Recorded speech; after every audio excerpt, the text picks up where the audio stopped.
them. Good morning, Minister Vaz. What gave rise to this very, very strong statement we're seeing from you, where you call the gleaner by name? Good morning, Minister Vaz. What gave rise to this very, very strong statement we're seeing from you, where you call the gleaner by name repeatedly and accuse them? Good morning, Minister Vaz.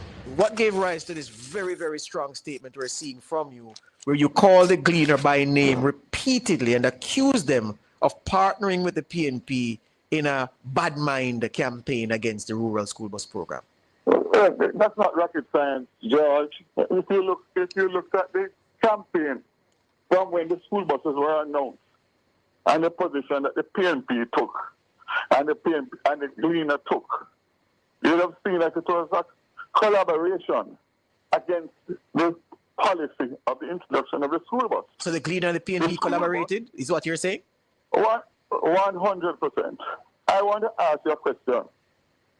A letter that was written in July 2025 by the leader of the opposition. How does that make the front page today? You remember the commentary? You bring school bus to kill off people picnic? That was a comment from Peter Bunting. A comment from Peter Bunting, You remember all the utterances? But they weren't only doing it, they weren't only doing it on the political platform. We are now seeing that this letter was sent in July 2025. Well, I have news from Mr. Golden this morning that my ministry and myself operate fully, openly, and transparently. What I do know is that the buses continue to prey on their mind and their soul and their heart because they are so upset of the results of the election. Are you sure you want to stand by the line that the gleaner and a media entity of decades of existence, that the gleaner and the PNP have participated in a coordinated attack from the run-up to the last election on the school bus program, and you're comfortable sticking with that? 100%, and not only in relation to the school bus, but many other. And I just need to remind you and ask the listeners to look at who is it that has been on a campaign to destroy Andrew Holness. Where do those articles come from every week in, week out, during election, before election, and after election? Let me tell you something. I am in the departure lounge. I have a few good things to do for this country, yes? And I have taken off my gloves. I'm going to come out swinging because I am ready to retire, and I want to retire with my head high, and I'm not going to allow anybody or any institution or any political party to continue with the smear campaign against me and now with my ministry and the school bus system. And all I ask listeners to do is be objective. Just look back, go back in the archives and look at where all of these campaigns originate. Look who the story writers are. Look at their allegiance, look at their relationships, and you will see everything as clear as day. I'm sick of it. I'm over it. Yes? Daryl Wesley Vaz, you're saying this Philip. morning. Daryl Wesley Philip. Philip, all right, so I'll take that. You are saying you're making an extraordinary claim this morning, sir. You are making an extraordinary claim. And you're comfortable with what you've told Jamaica this morning about the pattern of coordinated attacks against the Prime Minister by a media entity? You're comfortable with that? I'm just asking you for the record again, sir. I am more than comfortable. And as I said before, those who have eyes can see. Those who have ears can hear. And if I have said anything that anybody can objectively say, I will take the criticism. But I will not take it if it's coming from that clique, that cabal that continues to try and destroy the Prime Minister and myself in particular. And then, of course, others within my party and my government. But the two ones with the bullseye on their head is Andrew Holness and Daryl Vaz. What is the connectivity between the both of them?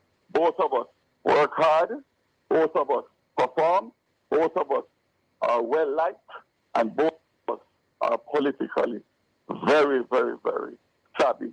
I hear you this morning, sir. I thank you for your time.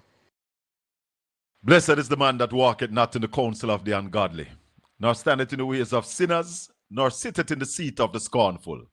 But his delight is in the law of the Lord, and in his law do we meditate day and night. For we shall be like trees planted by rivers of water, that bringeth forth our fruit in our season. Our leaves shall not wither, and whatsoever we do shall prosper. Welcome to the Colin Bell Show for this Wednesday evening, Big Show Wednesday, the 25th of February, Reggae Month, Black History Month. And I realize Reggae Month just faded away and February not done yet. Anybody realize that Reggae Month has faded away and the month not done yet? Yeah? Reggae Month fade away and the month not done yet.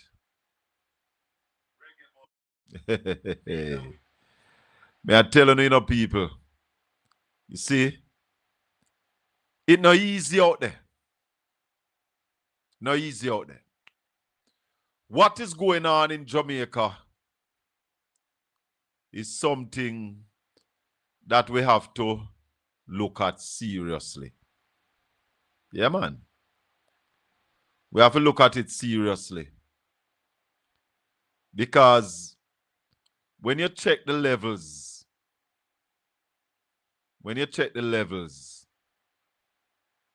you know, you have to realize people not easy. And some people don't want to be criticized. No, they don't want to be criticized. People must just back off. Yeah. People must just back off. Eh.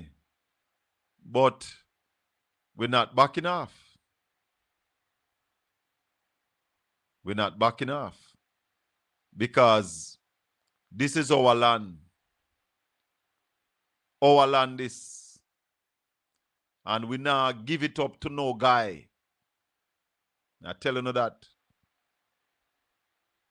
We're not giving it up. We are defending this. Because of our place. And we are defending it. So, those who don't want us to speak, I am telling you that we are going to speak. Because I don't understand how this man behaves so. You don't want nobody talk about the old boss them when car come at Jamaica. The old boss them when car come at Jamaica. And even him now, I admit that the old boss they're not good. Even him. I admit it now. Listen, you know,